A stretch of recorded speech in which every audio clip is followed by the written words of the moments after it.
L'association a été créée par des victimes de l'anthroposophie. En fait, on était un petit groupe de victimes et on a créé l'association donc, en novembre 2023. Donc voilà un petit peu pour la présentation brève. Donc ce que je vais présenter, c'est l'historique, les principes, les prétentions de la pédagogie Steiner, les croyances qui découlent de cette pédagogie et le processus de dissimulation qu'il y a entre le discours de façade et la réalité qu'il y a derrière la pédagogie. Donc d'abord, je vais présenter ce qu'est l'anthroposophie, parce que c'est la doctrine qui a donné naissance à la pédagogie Steiner-Waldorf. Donc elle a été créée par Rudolf Steiner en 1914, donc l'anthroposophie. C'est un syncrétisme qui recouvre différentes croyances. Il y a du bouddhisme, du christianisme, rosicrucianisme, etc. Donc cette mouvance, elle a des applications dans différents domaines, que ce soit la pédagogie, la médecine, les arts, l'architecture, la finance, exemple la nef, Triodos, GLS.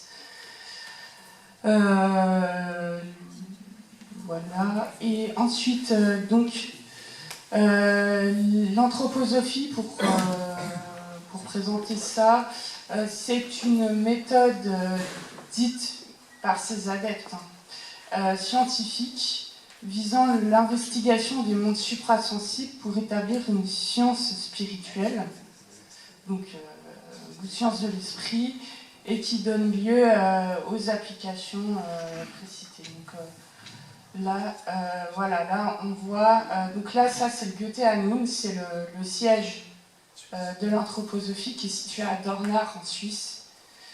Et là on peut voir les ramifications, donc le lobby Eliant, les éditions Triade, donc ça c'est pour les livres des écrits du fondateur et de ses adeptes qui ont suivi, la finance, la pédagogie. Je vais m'avancer. Donc là, l'agriculture aussi, parce qu'il y a la biodynamie. Donc la biodynamie, ça vient de l'anthroposophie aussi, donc le label Déméter, biodivin. La médecine, qu'on a Velleda, tous les produits Velleda que vous voyez en pharmacie, ça vient de l'anthroposophie. Voilà.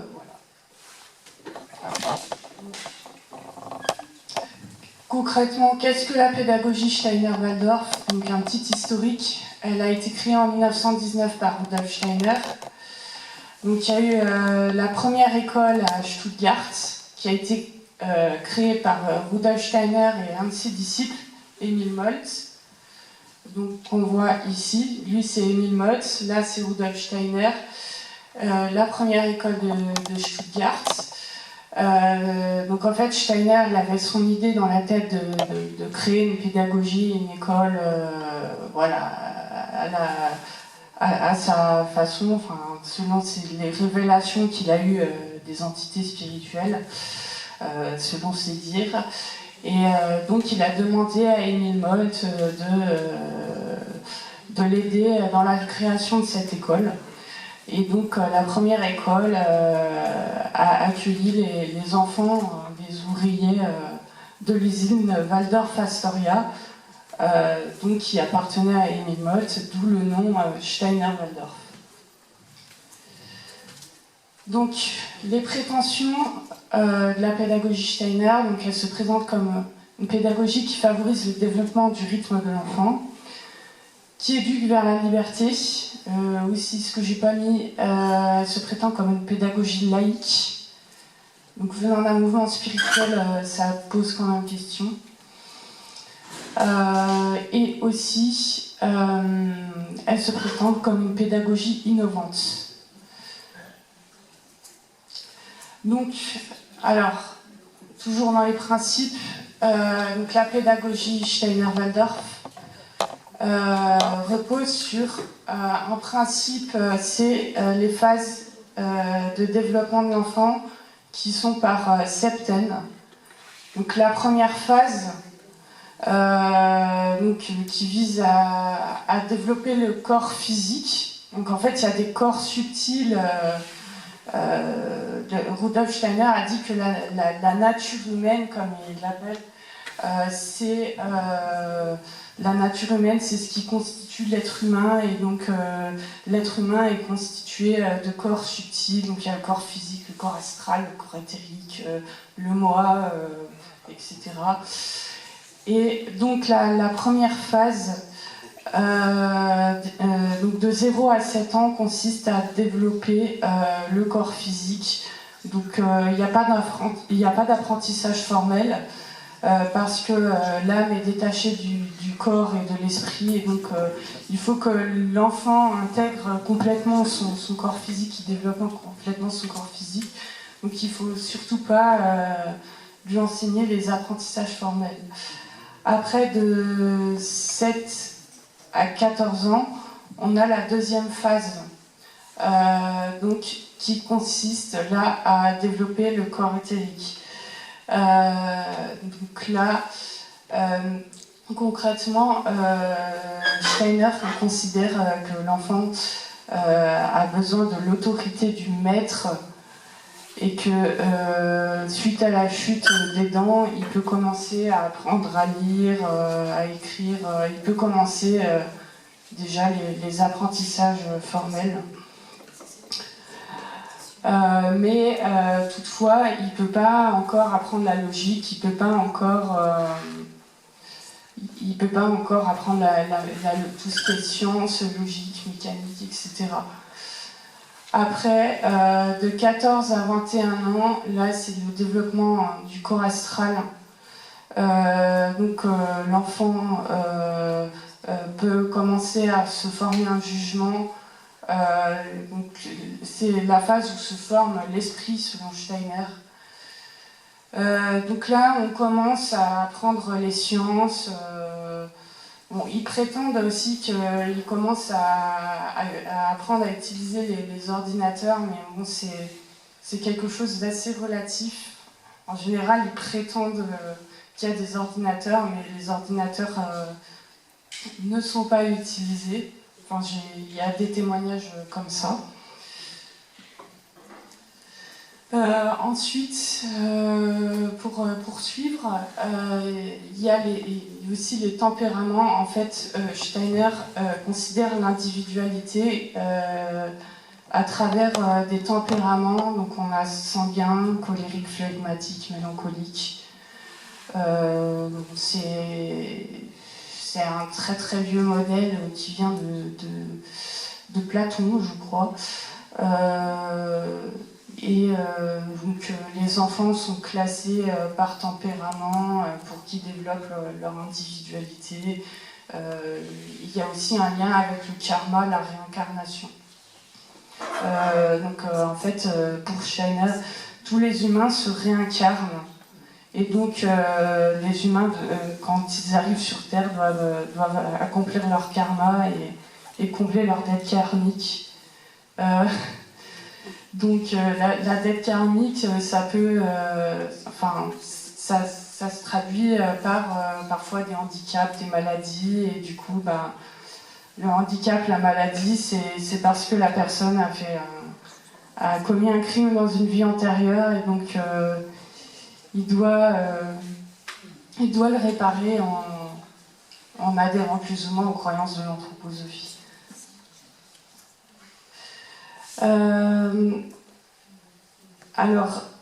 Comme je disais tout à l'heure, la pédagogie Steiner, ça repose sur les intuitions de Rudolf Steiner. Donc il faut qu'un esprit nouveau pénètre dans l'évolution de l'humanité, l'esprit même que notre science de l'esprit cherche. Il faut que l'humanité se pénètre de la conviction que l'esprit est partout vivant dans la nature et que cet esprit, il est possible de le connaître. C'est ainsi que nous avons cherché, dans le cours qui a précédé l'inauguration de l'école Waldorf, et qui était destiné aux maîtres, à fonder une anthropologie une science de l'éducation qui puisse devenir un art de l'éducation. Donc ça, c'est dans Nature humaine. Il y a une opposition aussi avec la science moderne. Ce qui émane de l'actuelle attitude d'esprit scientifique ne pourra pas venir féconder l'art d'éduquer et d'instruire, parce que la grandeur de l'actuelle attitude d'esprit de la science réside en autre chose que dans la manière dont elle traite l'homme et dans une compréhension du cœur humain, de la sensibilité humaine. Ça, c'est toujours une nature humaine. Aussi, la pédagogie Steiner-Waldorf, selon Steiner, est un culte. Et n'est-ce pas, en définitive, un devoir sublime, sacré, religieux, que d'entourer de soins l'élément spirituel divin qui se manifeste à nouveau en tout homme qui naît. Le service pédagogique, ainsi compris, n'est-il pas un culte au sens le plus élevé du terme? En considérant avec gravité la tâche éducative, nous sommes invités non seulement à connaître Dieu pour satisfaire aux besoins de notre âme, mais à vouloir avec Dieu, à agir en puisant aux intentions divines. Nous réalisons en fait l'intention de Dieu. Donc là, j'ai mis la spirale de l'avant en bas, parce que justement la spirale de l'avant, c'est une sorte de culte qui est célébré dans les écoles Steiner, qu'on n'a pas le droit de filmer. Enfin bon, là, il y a une photo, mais en général, on n'a pas le droit de filmer cette cérémonie. Et cette cérémonie, en gros, les enfants ont une bougie dans la main plantée dans une pomme, et ils doivent placer cette bougie au centre de la spirale. Donc ils doivent avancer à leur rythme et placer la bougie. Et en fait, cette bougie, ça représente le lien avec le Christ cosmique, qui est un dieu de l'anthroposophie. Enfin, c'est un dieu central de l'anthroposophie. Les objectifs de la pédagogie Steiner. L'école Steiner-Waldorf est un acte civilisateur, nature humaine. La pédagogie Steiner-Waldorf doit sauver les âmes des enfants. Aujourd'hui, on doit enseigner en ayant conscience qu'avec chaque enfant, il s'agit d'effectuer un sauvetage, qu'il faut amener chaque enfant à trouver en lui, au cours de sa vie, l'impulsion du Christ, à effectuer en lui une renaissance. Donc oui, là, clairement, on est sur un but, quand même de diffuser l'anthroposophie et un peu de récupérer, entre guillemets, les enfants. Donc là, je vais parler enfin de la dissimulation. Donc il ne faut pas évoquer le lien entre anthroposophie et pédagogie Steiner. Ça, c'est une des consignes de Rudolf Steiner aux pédagogues. Évitez que l'on entende le mot prière dans la bouche d'un professeur. Et vous aurez déjà neutralisé pour une bonne part le préjugé selon lequel il s'agit d'une affaire anthroposophique. Il faut se faufiler. Il faut être conscient que c'est nécessaire, au moins pour atteindre notre but, parler aux gens et intérieurement les duper. Donc c'est assez problématique quand même. C'est assez problématique parce que du coup, on ne doit pas dire aux gens le lien entre pédagogie Steiner et anthroposophie, ce qui fait que les parents, en fait, ils sont privés d'une information essentielle. Les parents, souvent, quand ils inscrivent leurs enfants dans des écoles Steiner, ils savent pas qu'il y a l'anthroposophie qui se cache derrière. En fait, ils le savent plus tard, au bout de quelques années en général, ils le savent après. Et c'est vraiment, on va dire, un cercle d'engagement. Les personnes vont finir enrôlées dans le système, en fait, parce qu'elles n'ont pas été informées de cette chose-là. Bon, après, il y a des parents qui commencent à se poser des questions et qui, au bout d'un moment, résistent. Mais malheureusement, c'est pas la majorité des cas. Défiance envers l'État. Donc, il y a tout un discours là-dessus de Steiner. Donc, l'État nous prescrit de mauvais programmes d'enseignement et nous fixe de mauvais buts à atteindre. Ces buts sont les plus mauvais que l'on puisse imaginer. Donc voilà, je ne vous dis pas ce que pense Steiner de l'État ou de l'éducation nationale. À l'époque, c'était pas l'éducation nationale, de toute façon, la première école est en Allemagne, mais voilà, enfin, l'État, c'est pas bien, quoi. Et aussi, autre citation que. Enfin, j'ai pas récupéré les citations, mais il y a aussi dans ce livre-là, dans le livre Conseil, il y a aussi des instructions par rapport aux inspecteurs. Par exemple, il dit il ne faut pas faire rentrer les agents de l'État dans l'école. Ou s'ils entrent, on cache les choses. Ensuite, il y a l'enseignement de l'anthroposophie aux enfants. Alors, dans son allocution dans Nature humaine, Steiner il dit non, nous ne serons pas une école qui enseigne l'anthroposophie, mais le lendemain, en fait, il dit tout le contraire à ses adeptes. Donc, nous ne devons pas craindre de parler aux enfants de territoire atlantéen. Donc, territoire atlantéen, c'est l'Atlantide. Donc là, j'ai mis une page de cahier, je ne sais pas si c'est très très lisible. Mais en gros, on retrouve ces notions dans les cahiers d'élèves. Donc X, doit-on présenter aux enfants l'aspect historique, le cheminement, l'individualité de Zarathustra jusqu'à la manifestation du christianisme? L'histoire des deux enfants, Jésus. Il faut clore l'enseignement religieux en transmettant aux enfants ces relations très prudemment, bien entendu. Donc là, une page sur Zarathustra. Alors Zarathustra, pour faire simple, c'était un grand initié et c'était la première incarnation de Rudolf Steiner.